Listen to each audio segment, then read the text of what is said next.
Assalamu alaikum.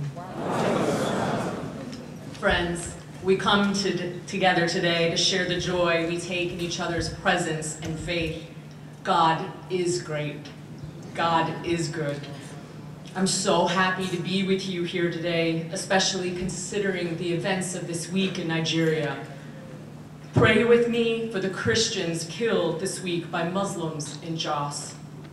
Pray with me for the Muslims that were killed by Christians last month and in November in that same divided city. In the news reports this week, one Christian survivor said, "We did not know them. They were strangers in our village." I thought this was telling. It is easier to disregard, devalue, even hurt a stranger than someone you know by face or by name. But Christians? Muslims? How could people of our faiths commit such crimes? It doesn't seem possible, but clearly it is. And so we must remember today the value of the stranger, the person we've been taught to fear, to distance ourselves from, to our spiritual lives. God bless us. It will be our faith in God and our love for each other that will protect us from the divisive power of evil. The work we do here today and every day reminds us that we cannot retreat to a mental space where we can look at others and consider them strangers, disposable, expendable people whose lives do not matter to ours. How do we avoid infection by evil? By becoming more than passing acquaintances. We must learn each other's names and the names of each other's children.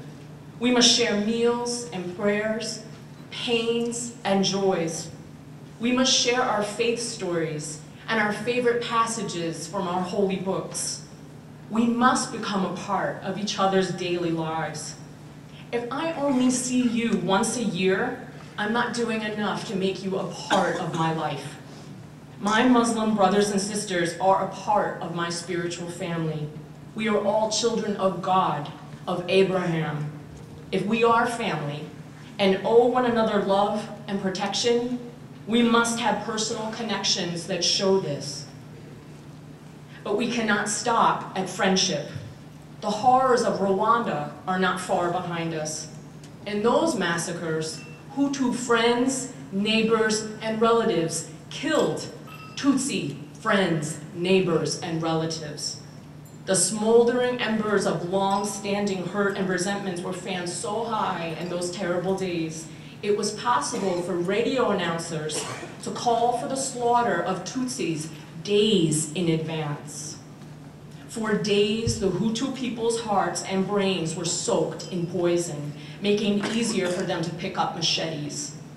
We must protect ourselves from ingesting such poison. We must refuse it and speak out against it.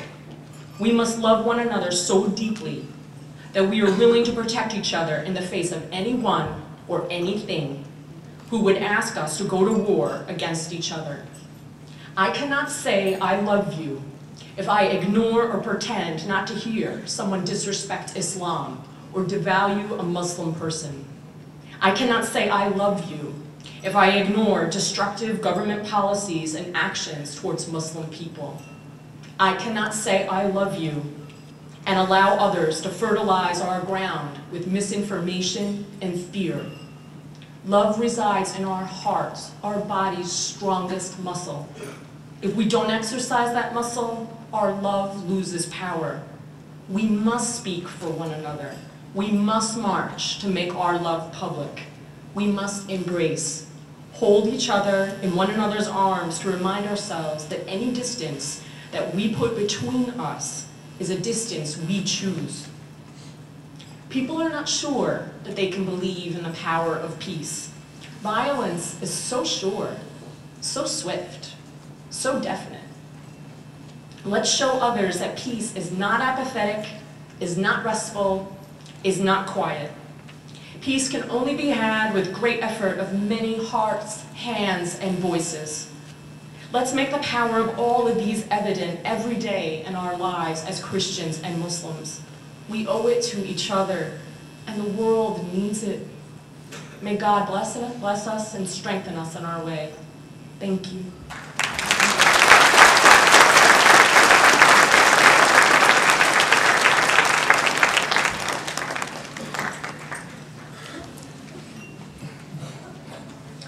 Thank you for those inspiring words, Dr. O'Haran.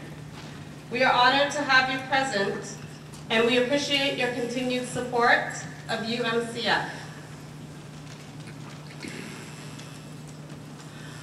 I just learned that the singers who performed the national anthem were a last-minute scheduling change as they came together, Muslim and Christian friends, to travel to this auspicious occasion, not only to attend, but to participate in this invigorating event. Can we please have another round of applause for this beautiful representation of Muslim Christian.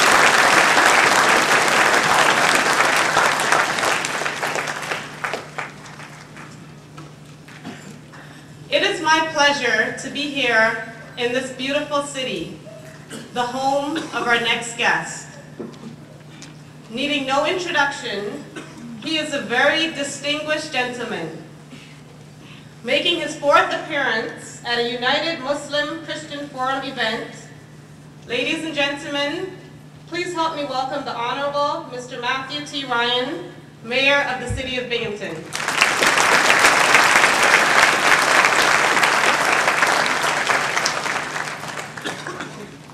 Assalamu alaikum. Thank you very much for coming to our city, and this has been something that I've enjoyed over these occasions. And as I look out, I see so many people who really want to bring world peace, and that is so important because we live in a world of conflict and strife, and we need people to bring into focus the light. The light is the love that is the basis of all the teachings of all the great teachers and prophets. It is the basis of all the great civil rights struggles that have had a real and lasting impact on our world. And it is the light that is necessary, the light and love that must prevail for us to attain the world peace that brings us together today. So again, thank you for coming to our city. Thank you for making this the center of what I do consider very cutting edge, although I do agree it's something I learned something today about the history of this this effort, but I think we need the current people of our world to come together for this struggle, because if not, we will perish, and we need to come together as Christians and Muslims and all people of the world to make sure that we have that time in our I think it's within our grasp if we all listen to the teachings of all the prophets to love God with our whole heart and our whole mind, the 2 great commandments to love our neighbor as ourselves. So thank you very much for coming again, and I look forward to future engagements. Thank you.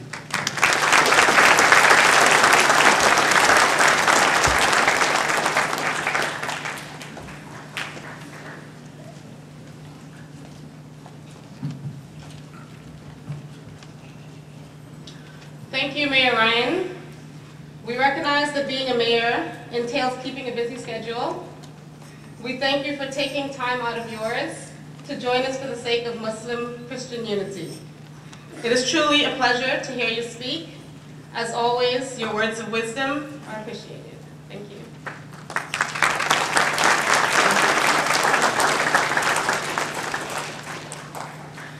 Speaking next is a former chaplain of the New York State Department of Ministerial and Family Services, current UMCF Director of Public Relations and World Peace Advocate.